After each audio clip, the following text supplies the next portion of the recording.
भारत आध्यात्मिकता का एक प्राचीन देश है जो हर तरफ से आने वाले श्रद्धालुओं को अपनी ओर आकर्षित करता है।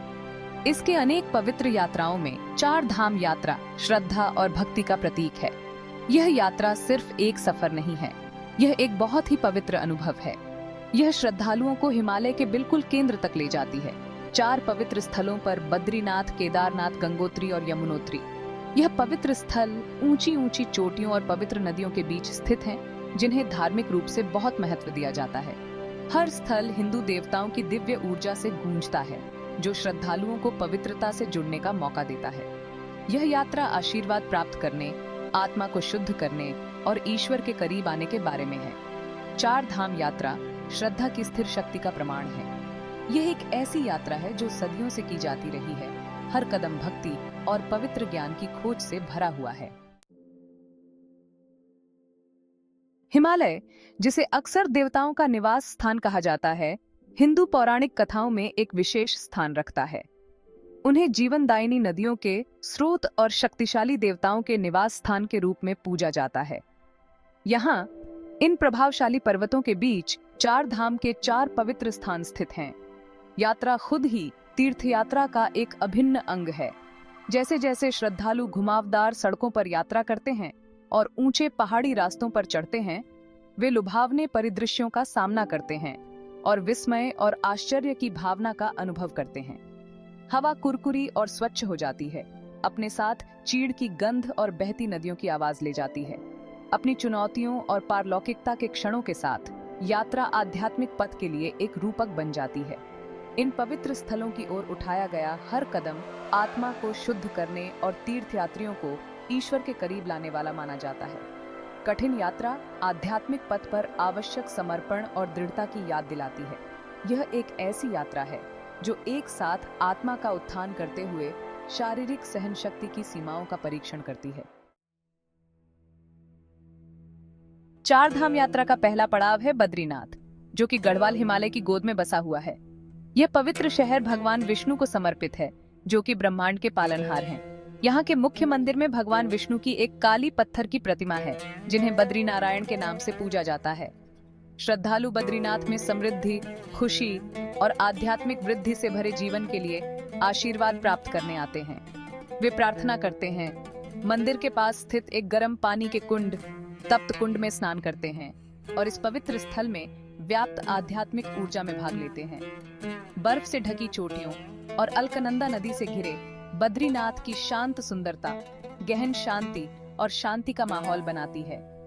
यह भगवान विष्णु की दिव्य उपस्थिति को प्रतिबिंबित करने, ध्यान करने और उससे जुड़ने का स्थान है।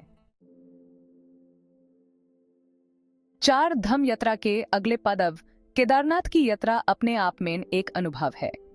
11,700 फीट से भी ज्यादा की ऊंचाई पर स्थित केदारनाथ मंदिर भगवान शिव को समर्पित है, जो कि संहार और बदलाव के देवता हैं।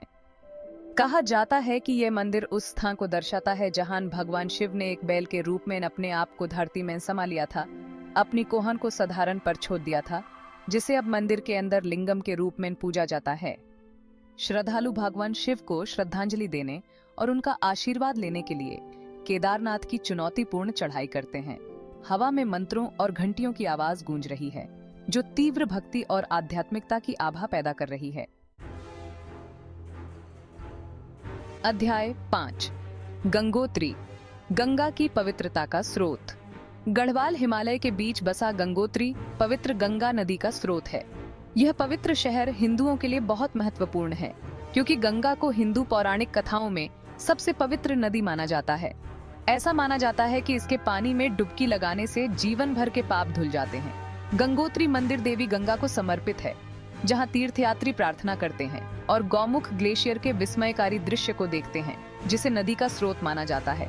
बर्फ से ढकी चोटियों और गर्जती भागीरथी नदी के साथ गंगोत्री की प्राचीन सुंदरता, जैसा कि गंगा को यहाँ जाना जाता है, पवित्रता और शांति का माहौल बनाती है।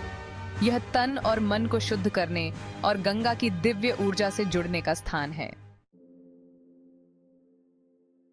सेक्शन 6 यमुनोत्री, जहां यमुना स्वर्ग से उतरती है। चार धाम यात्रा की शुरुआत यमुनोत्री से होती है, जो यमुना नदी का स्रोत है। 10,800 फीट से भी ज्यादा की ऊंचाई पर स्थित यमुनोत्री अपने गर्म पानी के झरनों और बंदरपूंछ चोटी के मनमोहक दृश्यों के लिए जाना जाता है। यमुनोत्री मंदिर देवी यमुना को समर्पित है, जिन्हें सूर्य देव की पुत्री माना जाता है।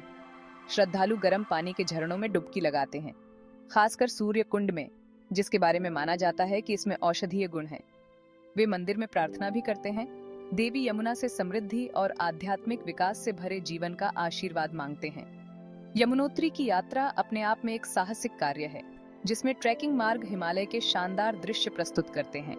हवा ताजी और स्फूर्तिदायक है और जगह की आध्यात्मिक ऊर्जा स्पष्ट है। सेक्शन 7, आंतरिक तीर्थ यात्रा को अपनाना। चारधाम यात्रा सिर्फ एक तीर्थ यात्रा नहीं है, ये एक ऐसा बदलाव लाने वाला सफर है जिसमें जीवन बदलने की ताकत है। जैसे जैसे श्रद्धालु मुश्किल रास्तों पर चलते हैं और अपने आप को पवित्र स्थानों की आध्यात्मिक आभा में डुबो देते हैं, वे एक गहरे आंतरिक बदलाव से गुजारते हैं। यात्रा उन्हें उनकी शारीरिक और मानसिक सीमाओं तक धकेलती है, उनकी स्थिति स्थापना करती है और उनके आंतरिक स्वरूप के साथ एक गहरा संबंध बनाती है। हिमालयास की भव्यता, नदियों की पवित्रता और साथ के श्रद्धालुओं की भक्ति को देखने का अनुभव विस्मय और आश्चर्य की भावना पैदा करता है। यह सृजन की सुंदरता और ब्रह्मांड को नियंत्रित करने वाली दिव्य शक्तियों के प्रति कृतज्ञता की भावना जगाता है। अध्याय 8, दिव्य मुलाकात के लिए तैयारी, शरीर, मन और आत्मा। चार धाम यात्रा शुरू करने के लिए सिर्फ शारीरिक रूप से ही नहीं, बल्कि मानसिक और आध्यात्मिक रूप से भी सावधानी पूर्वक तैयारी की आवश्यकता होती है। शारीरिक रूप से चुनौतीपूर्ण ट्रैक और ऊंचाई वाली जगहों को सहन करने के लिए तीर्थयात्रियों का स्वस्थ होना आवश्यक है। नियमित व्यायाम, संतुलित आहार और उचित अनुकूलन आवश्यक हैं।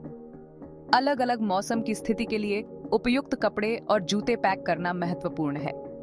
मानसिक रूप से यात्रा की तैयारी में धैर्य, दृढ़ता और सकारात्मक दृष्टिकोण विकसित करना शामिल है। लंबे समय तक चलने और अप्रत्याशित मौसम के साथ यात्रा कठिन हो सकती है। आध्यात्मिक रूप से चार धाम यात्रा व्यक्ति के ईश्वर के साथ संबंधों को गहरा करने का अवसर है। यह प्रार्थना, ध्यान और धर्म ग्रंथों को पढ़ने के माध्यम से प्राप्त किया जा सकता है।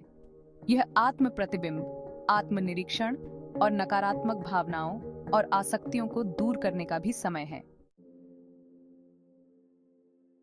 सेक्शन 9, चुनौतियों का सामना करना।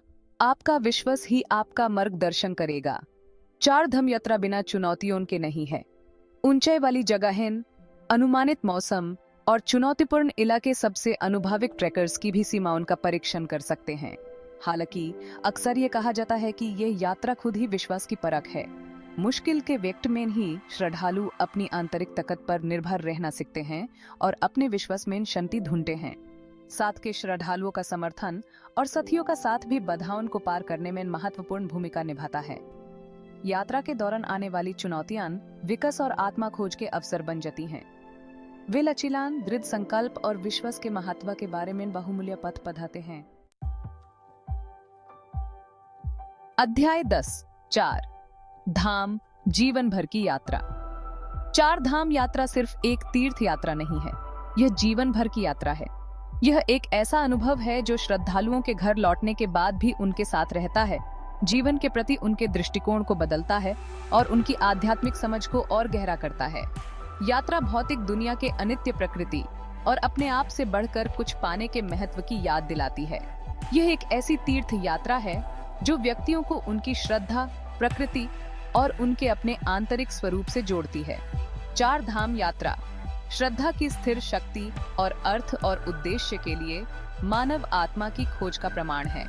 यह एक ऐसी यात्रा है जिसमें जीवन को बदलने और आत्मा पर छाप छोड़ने की शक्ति है। क्या आपने कभी पहाड़ों की पुकार को महसूस किया है? आध्यात्मिक यात्रा पर अपने अनुभव और विचार साझा करें।